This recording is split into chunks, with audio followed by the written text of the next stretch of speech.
రంగారెడ్డి జిల్లా మంచల మండలం సర్పంచ్ ఎన్నికల సందర్భంగా ఆరుట్ల గ్రామంలో సిపిఎం పార్టీ ఆధ్వర్యంలో బహిరంగ సభ నిర్వహించారు. ఈ బహిరంగ సభకు ముఖ్య అతిథిగా రాష్ట్ర కార్యదర్శి జాన్ వెస్లీ, రంగారెడ్డి జిల్లా కార్యదర్శి పగడల యాదయ్య హాజరయ్యారు.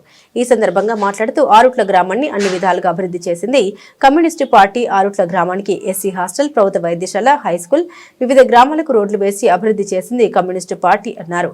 పేద ప్రజలకు ప్రభుత్వంతో పోరాటం చేసి భూములు పంచింది, ఇంటి స్థలాలు పంచింది కమ్యూనిస్టు పార్టీ అని అన్నారు. కమ్యూనిస్టు పార్టీ ఎల్లప్పుడూ పేద ప్రజలకు అండగా ఉండి ప్రభుత్వంపై పోరాటం చేసి సమస్యల పరిష్కారానికి కృషి చేస్తుందన్నారు. గ్రామ పంచాయతీ ఎన్నికల్లో సిపిఎం పార్టీ సర్పంచ్ అభ్యర్థి సపరెడ్ లలిత పాండునాయక్ ను గ్రామ సర్పంచ్ వార్డు సభ్యుల్ని గెలిపిస్తే ఆరుట్ల గ్రామం మరింత అభివృద్ధి చెందుతుందన్నారు. వారి వెనకాల ఎర్ర జెండా ఉండి ఏ సమస్య కోసమైనా సరే గట్టిగా నిలబడి ఆ సమస్యల పరిష్కారం కోసం కృషి చేస్తుంది. అందుకని మీరందరూ కూడా దీన్ని బలపరిచి ఖచ్చితంగా గెలిపించేటట్టుగా మీరందరూ కూడా కృషి చేయాలని చెప్పి కోరుతున్నారు. సమయం చాలా ఎక్కువైంది, ఒక 5 నిమిషాల్లో ముగిస్తా. నేను ఈ ఎన్నికలంటేనే వ్యక్తులుగా చూసినప్పుడు ఇక్కడ పోటీ చేసే వాళ్ళందరూ కూడా గిరిజన మహిళలే. మామూలుగా వాళ్ళు కూడా సామాన్యమైనటువంటి కుటుంబాల నుంచి వచ్చిన వాళ్ళే ఉంటారు. వ్యక్తులుగా వాళ్ళతో సమస్య కాదు, కానీ వాళ్ళ వెనకాల ఉండేటటువంటి పార్టీలతో సమస్య. వాళ్ళ వెనకాల ఉండేటటువంటి పార్టీలు పేదల కోసం ఉండేటటువంటి పార్టీలు కాదు. అది కాంగ్రెస్ కావచ్చు, బీజేపీ కావచ్చు, బీఆర్ఎస్ కావచ్చు. పేదల తరఫున ఉండనటువంటి పార్టీలు వచ్చి నిలబడి ఓట్లు వేసుకొని అధికారంలోకి వచ్చిన తర్వాత ఈ గ్రామంలో ఉండేటటువంటి సమస్యలు పరిష్కరించకపోగా వచ్చినటువంటి సంపదనంతా కూడా మెక్కేసి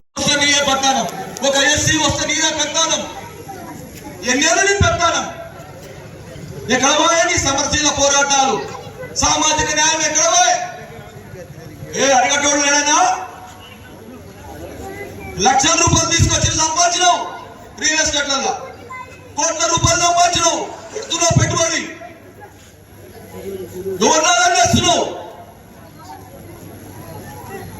నీకంటే పిల్లలు లేదు, పిల్లలు లేరు, ఎవరు లేరు, ఎక్కడ లేదు,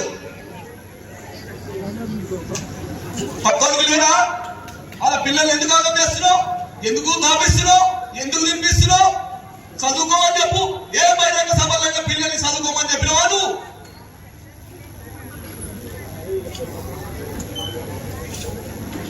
ఇక్కడ బీఆర్ఎస్ పార్టీ, అక్కడ కాంగ్రెస్ పార్టీ, ఇద్దరు తోడుకోగలే. గెలిచినా వాడికి వీడికి ఇద్దరు సపోర్ట్. సోదరులారా, ఆరుట్ల గ్రామంలో ముందు రోజుల కోసం చేపల సొసైటీ చేసింది కమ్యూనిస్టు పార్టీ. గీత కార్మికుల కోసం పోరాటం చేసి వాళ్ళ హక్కుల కోసం పోరాటం చేసింది కమ్యూనిస్టు పార్టీ. దళితుల కోసం పోరాటం చేసింది కమ్యూనిస్టు పార్టీ. ప్రతి ఒక్కరి కూడా ఆఖరికి అంగన్వాడీల కోసం, ఆశా వర్కర్ల కోసం, గ్రామ పంచాయతీ సిబ్బంది కోసం జీతాలు పెంచారు. ఏ పార్టీ చేసిందే? ఎవరు చేసిండే?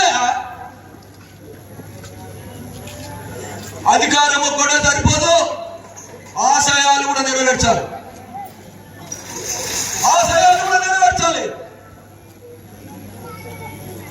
సోదరులారా, గ్రామ పంచాయతీ ఎన్నికలు వచ్చినాయి. మన మిత్రులు చెప్పిను శ్రీరామేంద్ర 18 సంవత్సరాలు ఎంతో మందికి న్యాయం జరిగింది. ఎంతో పేదవాళ్ళ సమస్యలు పరిష్కారమైనాయి. పేదవాళ్ళంతా ఐక్యమైంది. ఎవరు కూడా వాళ్ళ మీద దాడి చేయలేదు. జంగారెడ్డి వచ్చిండు, 7 సంవత్సరాలు పరిపాలన చేసిండు. ఎంతో మందికి భూములకు సంబంధించినటువంటి పాస్బుక్లు ఇప్పించిండు.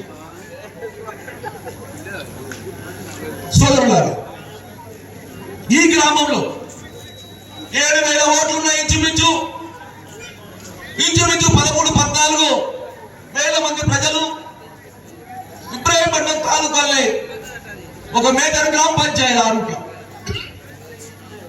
ఇట్లాంటి ఆరుట్ల గ్రామ పంచాయతీలో ఇప్పటికీ సమస్యలు ఉన్నాయి, భూ సమస్యలు, ఎక్కడ చూసిన సమస్యలు ఉన్నాయి. ఒక్క సమస్య కూడా పరిష్కారం చేసినటువంటి పాపన పోలేదు. గోపాల్ చెప్పిండు, ఇక్కడ టిఆర్ఎస్ పార్టీ 2 ఎంపీటీసీలు గెలిచింది.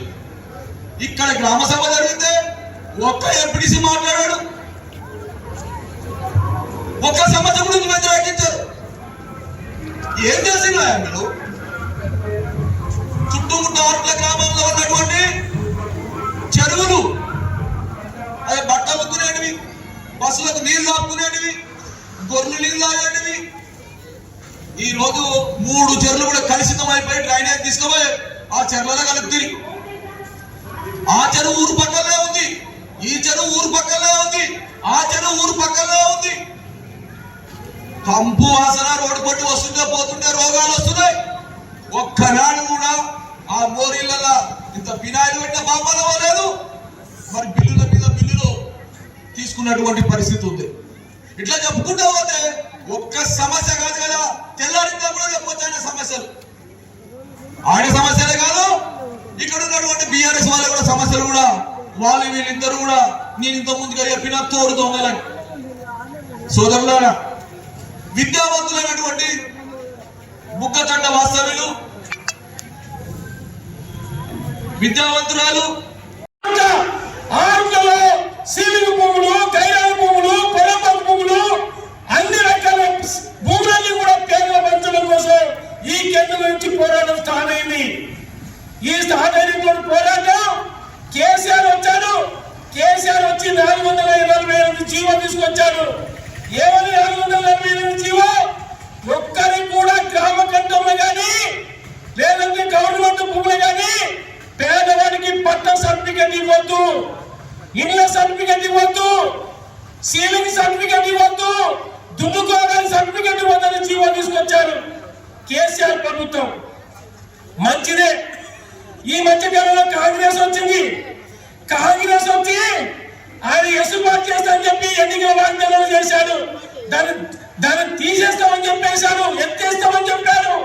నిన్న కాకముందా ఆయన చెప్తున్నారు ఏంటంటే, రేవంత్ రెడ్డి ఈ తెలంగాణ గడ్డ మీదంట పేదవాళ్ళ భూములు 1 కోటి ఎకరాలు ఉన్నాయి. ఆ 1 కోటి ఎకరాలను కూడా నిషేధిత జాబితాలో పెట్టినమాట ఈ రోజు రేవంత్ రెడ్డి. నేను అడుగుతా ఉన్నా, ఇప్పుడు నిన్న కాకముందా ఈ కందుకూరు దగ్గర కంపెనీ ప్రపంచంలో ఉన్నటువంటి పెట్టుబడిదారులందరూ కూడా పిలిచారు మన రాష్ట్రానికి. పరిశ్రమలు పెట్టండి, భూములు ఇస్తామని అంటున్నాడు. ఏ దేశంలో ఉన్నటువంటి వాళ్ళందరినీ కూడా తీసుకొచ్చి మన రాష్ట్రానికి పెట్టుబడులు పెట్టమంటున్నాడు. మంచిదే బిడ్డ, మేము ఏం పాపం చేశారా? ఈ రాష్ట్రంలో ఉంటలేదా మేము? ఈ జిల్లాలో ఉంటలేదా మేము? కానీ పేదవాడికి ఒక గుంట జాగా ఇవ్వడానికి మీ మనసు ఒప్పట్లేదు. మా భూములను చూసి పెట్టుబడిదారులు పెడుతున్నారు. కొడుకులారా, మీ కన్నుంటే కన్ను తెరిచి చూడండిరా. కనీసం పేదవాడు గుడిసె కట్టుకోవాలంటే గుడిసేసుకుందామంటే భూమి లేదు. 1 గజం 10,000 నుంచి ఈ రోజు ₹1,00,000 పలుకుతా ఉంది. ఇవాళ ₹1,00,000 ఉన్నటువంటి ఇందిరమ్మ ఇల్లు ఇస్తున్నారు. ఆయన ఇందిరమ్మ ఇల్లు ఇచ్చి ఎవరికి ఇచ్చావా? ఇందిరమ్మ ఇల్లు ఎవరికి ఇచ్చావు నేను అడుగుతా ఉన్నా. ఎవరికైనా పేదవాడికి వచ్చిందా?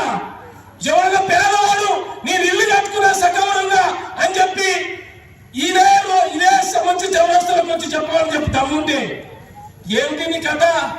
ఏమిటి నీ దండ? ఎవరికి పని చేస్తా ఉంది? మీరందరూ ఆలోచించాలని చెప్పి నేను మనం చేస్తా ఉన్నా.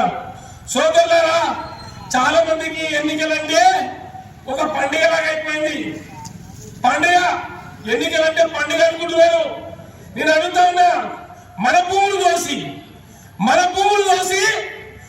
బట్టి మనం తాగి మనం ఊగి వాళ్ళు పెట్టిర్లే అని చెప్పి మాట్లాడుతూ ఉన్నారు. మంచిదే.